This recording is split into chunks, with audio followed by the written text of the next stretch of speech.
Pendant 8 semaines, vous avez suivi les 8 candidats de l'aventure Starter. Ils ont été coachés par des spécialistes. Si vous aussi vous avez un projet d'entreprise, voici un des conseils qui leur a été donné. Le comptable fixe ses honoraires selon plusieurs critères. Néanmoins, il faut savoir qu'il n'est pas soumis à un barème contraignant.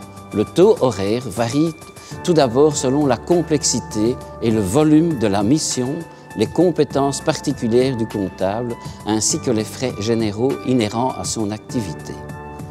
Il faudra ensuite tenir compte de la tâche à effectuer. S'il faut établir un bilan, mettre en place un tableau de bord ou accompagner le client lors d'un contrôle, les honoraires seront différents de ceux pratiqués pour la comptabilisation ou de l'encodage par exemple.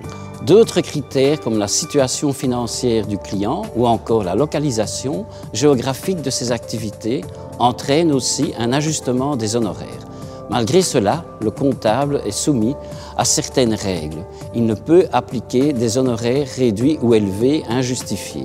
Il ne peut pas non plus attribuer ou percevoir des commissions, des courtages ou autres en rapport avec ses missions.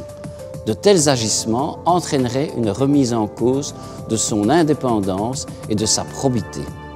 Idéalement, lorsque vous êtes parvenu à un accord avec votre comptable fiscaliste IPCF, rédigez une lettre de mission dans laquelle vous reprenez les honoraires sur lesquels vous vous êtes mis d'accord.